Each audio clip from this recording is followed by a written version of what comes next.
Ever feel like there's this whole other level to reality we're just barely scratching the surface of? Like maybe magic isn't just for fairy tales, you know? Yeah. Well, today we're diving into a text that dives headfirst into that world. Okay. Liber A'ash. Right. This text is a wild ride, let me tell you. Okay. It promises a path to accessing like real raw power, but by aligning with a deity unlike any you've encountered before. Oh, wow. Not your typical Sunday school stuff, right? Yeah. No. So for what are we dealing with here? Yeah. Picture this. You crack open Liber A'ash, Uh-huh. and instead of a table of contents, it throws you right into this vivid scene. I mean, whoa. No, really. Gnarled oak of God. In thy branches is the lightning nested. Yeah. Above thee hangs the eyeless hawk. Thou art blasted in black, supremely solitary in that heath of scrub. Wow. It's like the text wants to grab you by the collar and just pull you into its world. Yeah. So I got to ask, what's your take on this imagery? What's going on with this oak, this hawk, this whole vibe? You hit the nail on the head. It's about grabbing your attention and not letting go. Right. This opening line isn't just there for atmosphere, though it definitely sets a powerful tone. It's like the text is giving us a set of symbols right off the bat, Yeah. clues to understanding its core message. Okay, so break it down for us. What kind of clues are we talking about? Well, look at the oak. It's gnarled, ancient, probably seen a storm or two, Right. yet it's still standing. Right. But it's not just surviving. There's this sense of power, of resilience, with the lightning even nesting in its branches. Wow. That's not a tree to be trifled with. Definitely not your average oak. No. And then there's the eyeless hawk circling above. What's that all about? That's where things get interesting. This hawk, without eyes, represents a different way of seeing. Okay. A perspective beyond our ordinary senses, and it's hovering, observing, almost like a guardian of this powerful, solitary oak. This sets the stage for Liber A'ash as a journey into a realm where conventional understanding just doesn't cut it. Yeah. You have to see with new eyes, Oh. tap into a different kind of awareness. And that journey continues with this whole section about the oak weathering a storm. Right. It gets tossed around, but it refuses to break. Wow. In fact, it only yields when this great God, F-I-A-T, is enthroned. What's the significance of that? Yeah. It feels almost like a surrender, Yeah. but not in a weak way. Exactly. It's about recognizing a power greater than yourself, but not just submitting to it blindly. Right. This isn't about becoming a pushover. It's about recognizing that true strength comes from aligning your will with something larger, something cosmic. So how does this relate to the actual practice of magic, according to Liber A'ash? Well, the text later describes the ideal magus as someone who sits and conjures, drawing themselves together in forcefulness. This echoes the oak's resilience. It's saying, look, if you want to tap into magical power, you can't just sit back and hope for the best. Right. You need that same unwavering spirit, that ability to weather any storm life throws at you. So it's about building your inner strength. Yes. Becoming like that unshakable oak. Precisely. It's about cultivating a will that's both flexible and unbreakable. It's a demanding path, but potentially a rewarding one. Speaking of demanding, things are about to get a whole lot more interesting. Uh-oh. Because this is where we finally meet the deity at the heart of it all. Buckle up, because this is where Liber A'ash takes a sharp turn from your typical sacred text. Okay. Ready for this? Yeah. The text directly addresses this deity with a whole list of titles. Now shalt thou adore me, who am the eye and the tooth, the goat of the spirit, the Lord of creation. I am the eye and the triangle, the silver star that ye adore. I am Baphomet. Now, I don't know about you, but when I hear eye in the tooth, goat of the spirit, Baphomet, it doesn't exactly scream, gentle, loving deity, Right. So who is this figure with all these names? Yeah. And what's with all the goat imagery? It's definitely not your average divine meet and greet, that's for sure. This introduction is packed with symbolism, and it's meant to challenge your preconceived notions about divinity right from the start. All right, so walk us through it. What's the significance of these titles? Well, let's start with the eye and the tooth. Okay. These images, they immediately suggest duality. Right. The power to perceive and the power to consume, Right. to both observe and participate in the world. It hints at a deity that's both within and outside of our experience. Okay, I'm starting to see how these seemingly contradictory images fit together. Yeah. But then there's the goat of the spirit. That's where things get a little wild, right? Absolutely. The goat has always been a symbol of the untamed, the instinctive, even the lustful. But here, it's specifically the goat of the spirit. Right. This juxtaposition is key. Okay. Liber A'ash is pushing us to see the divine not as something separate from our desires and instincts, Right. but as something intertwined with them. So instead of denying those primal parts of ourselves, we should be embracing them. Yeah. That's a pretty radical idea, especially when it comes to religion. Exactly. And it's further emphasized by the name Baphomet.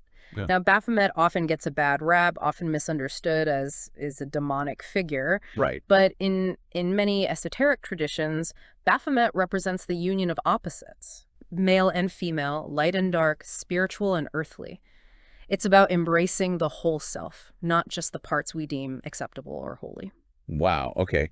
So we've got this deity who's all about embracing duality, challenging our ideas about good and evil. Right. And then, just when you think you're starting to wrap your head around it, Liber A'ash hits you with this line: "There is no act or passion that shall not be a hymn in mine honor." But how do you begin to interpret that? Yeah. It's like saying anything goes, right? It's definitely one of the most provocative lines in the text, and it's meant to make you uncomfortable.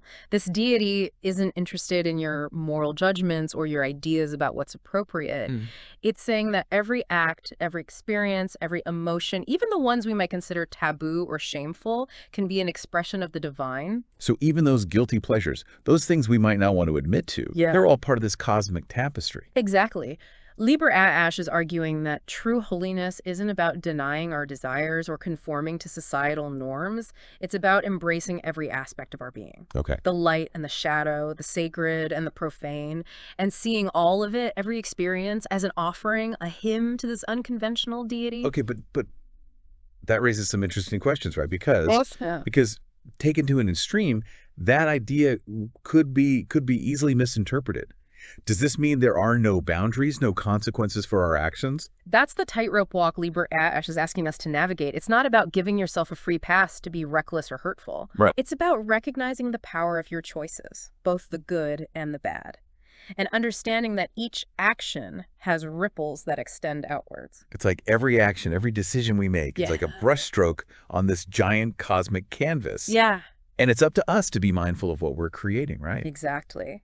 And that requires a tremendous amount of self-awareness and responsibility, because Liber A'ash isn't saying that anything goes. It's saying that everything matters. And we have to be accountable for the choices we made, the energy we put out into the world. So how do we reconcile that idea that every act can be a hymn with the very real consequences our actions have on ourselves and others? Yeah. Liber A'ash seems full of these seeming contradictions. For example, later on it says, "I am concealed with all concealments. When the most holy ancient one is stripped and driven through the marketplace, I am still secret and apart." How does that fit into all of this? That passage is crucial because it highlights the deeply personal nature of this path. Even when faced with public shaming or rejection, even when the most holy ancient one is being persecuted, this deity remains untouched. It's a powerful reminder that true holiness, true connection to the divine, can't be given or taken away by external forces. It's something you cultivate internally. So it's about finding that inner sanctuary, that place of connection with the divine, regardless of what's happening in the outside world. Exactly. And that requires a certain level of detachment, not from life itself, but from the need for external validation or approval. Right. It's about recognizing that true spiritual power comes from within. Oh, okay. Not from seeking approval or fearing rejection. It's like the oak tree again. Yeah. It doesn't care about looking pretty or fitting in. It just focuses on weathering the storm. Right. On enduring. Precisely. It's about cultivating that same inner strength, that ability to stand tall, even when the world feels like it's crashing down around you. That's a powerful message, especially in a world that often feels obsessed with appearances and external validation. Absolutely. And it's a message that requires us to really examine our own motivations and desires. Because if we're only performing acts of holiness for external approval, are they truly acts of devotion? Or are they just another form of seeking validation? That's a question worth pondering, for sure. And it speaks to the deeper challenge Liber A'ash presents. This idea that true spiritual growth requires us to confront our own shadows, to embrace the parts of ourselves we might rather keep hidden. Yeah, yeah. It's not always pretty, but it's where the real transformation happens. Right. And speaking of transformation, there's another line in Liber A'ash that always sends chills down my spine. Whom I love, I chastise with many rods. It sounds like tough love, cosmic style. It definitely suggests a deity who isn't afraid to push our buttons, Yeah. to challenge us to grow. So it's not about punishment, but about refinement. Like the universe is a blacksmith, and we're the well, hopefully not the ones getting hammered. You could say that. It's about recognizing that those challenging experiences, those moments that make us question everything, they often contain within them the seeds of our greatest growth. Think of it this way. It's easy to feel holy when everything's going your way. Right. But what happens when you're faced with adversity, with temptation, with those darker impulses within yourself? Right. That's where the real work begins. It's like anyone can follow the rules when they feel good. Right. But it takes a different kind of strength to stay true to yourself Right. path when things get messy. Exactly. And that's the kind of strength Liber A'ash is calling for. Mm. It's not about being perfect. It's about being fully present, fully engaged with all aspects of life, even the difficult ones. It's about seeing their challenges not as punishments. Right. But as opportunities for growth and transformation. Maybe even as opportunities to connect with this deity on a deeper level. Yeah. Because if every act is a hymn, then even our struggles or failures, those can be offerings too, right? Absolutely. And that's a radical idea because it challenges us to reframe our entire relationship with the divine. Right. This isn't about trying to be good enough for some external judge. It's about recognizing that our entire lives, every experience we have, can be a form of worship, a way of connecting with something larger than ourselves. That's a powerful shift in perspective. It's like instead of trying to hide our flaws and imperfections, Yeah. we're invited to bring them into the light, to offer them up as part of our journey. Precisely. And in doing so, we might find that those very things we perceive as flaws or weaknesses are actually the source of our greatest strength and resilience. Liber A'ash definitely doesn't shy away from bold statements, that's for sure. Mm-hmm. And then there's that line that really makes you think, no holiness where I am not. What do you make of that? It's almost like a challenge to see the divine in everything, everywhere. It's a powerful declaration about the all-encompassing nature of this deity. Yeah. Liber A'ash isn't offering a path of renunciation or escape from the world. Yeah. It's about recognizing the sacred in the mundane, the divine spark in every aspect of existence. So even in those everyday moments, Yeah. the ones we might normally rush through or take for granted, there's potential for connection, Yeah. for experiencing the divine. Yeah, absolutely. It's about approaching life with the sense of reverence, Okay. recognizing the interconnectedness of all things. Right. It's about finding that spark of divinity in the most unexpected places. So instead of separating ourselves from the world, Yeah. trying to be above it all, Right. Liber A'ash is saying, dive in, embrace it all, the It's- good, the bad, the messy, the beautiful. It's all part of this cosmic dance. Precisely. And that's where true freedom lies, in recognizing that we are already whole, already holy, just as we are. It's a lot to take in, isn't it?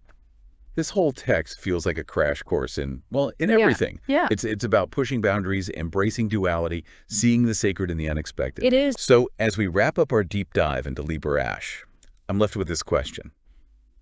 How might seeing every act as a hymn to this deity change your perspective on everyday life? What would it look like to approach the world with that kind of radical acceptance and reverence?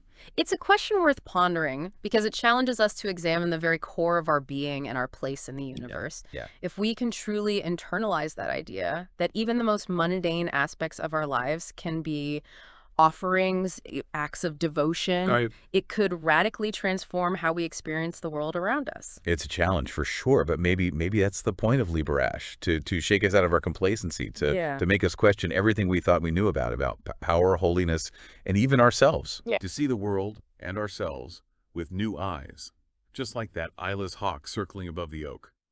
Thanks for joining us on this deep dive. Until next time, keep asking questions, keep exploring, and keep embracing the wild ride that is being human.